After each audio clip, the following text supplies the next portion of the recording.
Ladies and gentlemen, my name is Andriy Shevchenko. On behalf of the team at Mediacentru Ukraine, I would like to welcome all the journalists telling the world about our struggle for freedom. With us today is Oleksandr Starukh, head of the Zaporizhzhia Regional Military Administration. Pan Oleksandr, very anxious news. Every day brings in anxious news from Zaporizhzhia. What's happening today? Well, it's a calmer day. We only had seven missiles come in, and we've had no one died. One family was blocked in their cellar, and they couldn't get out with their child. But our rescuers quickly cleared the rubble, and everyone's fine. No one's harmed. So that's a wonderful day for us. Also, our armed forces have been working. I think the general staff the headquarters will tell us more. They've done good work. People had a good night's sleep from midnight till morning. What are what have been the consequences for Zaporizhzhia after these shellings yesterday and the day before? Well, I would take the past 2 weeks. We've had over 70 people have died since September 30th. Uh, we've had private sector buildings destroyed, and the multi-story apartment buildings have been destroyed and damaged. Serious scars, hundreds of wounded, very serious scars on the city. Uh, these barbaric attacks have left serious damage. All of the missiles that have landed are precision missiles, precision rockets. They go where they're supposed to go, and unfortunately, these bastards marked residential housing, and which is why we have such high casualty rates. At the same time, we all came together. The women and children left, which is great. I've been saying this since the start of the war that women and children should be living in calmer conditions because it's impossible to study, it's impossible to do anything in these conditions. And of course, they left. Everybody else banded together. All of the services worked. Our doctors, our rescue services, the police. The volunteers, everyone's done their job effectively and to the point. Essentially, all the damage, the rebels has been cleared.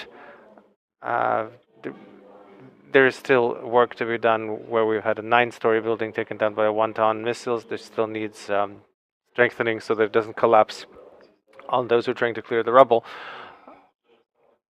and get people out, get the bodies out so we can give people proper burials and then fix up the building. So the city is working, the city is fighting as before, just more intensely.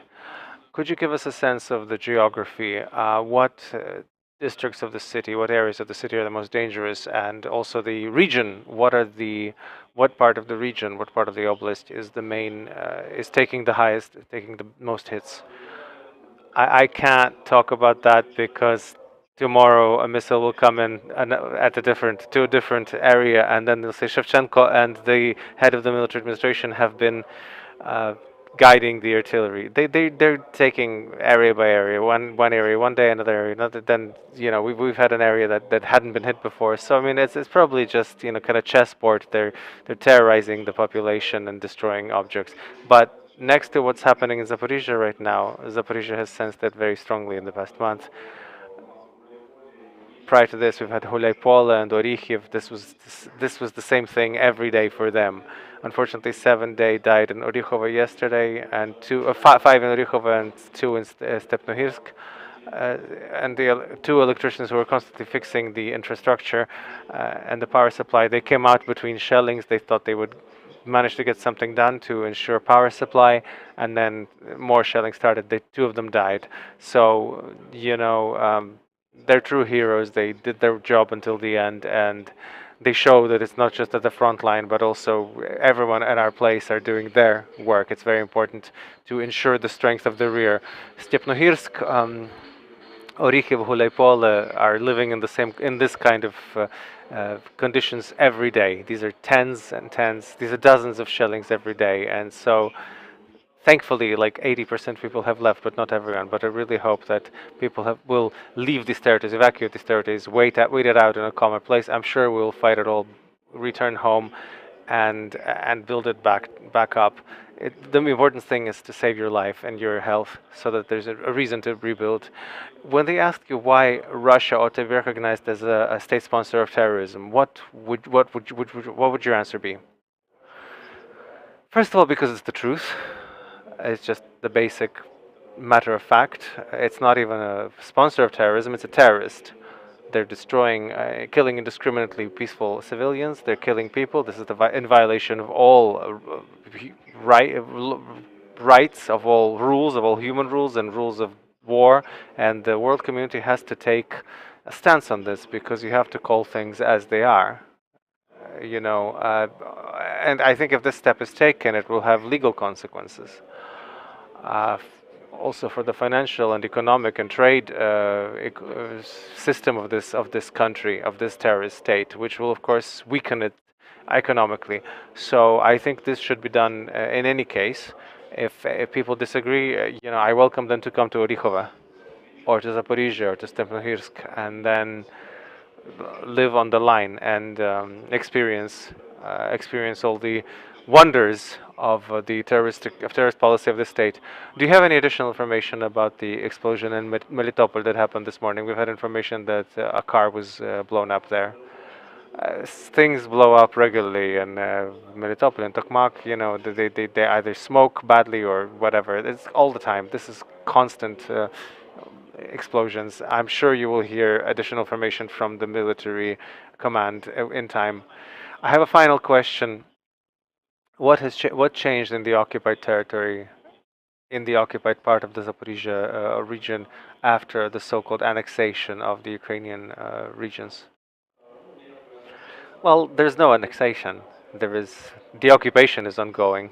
There are some useless legal acts, but after those decisions that they made, that's exactly when they shelled the commander's office and essentially stopped communication between the occupied part of the region and the unoccupied part of the.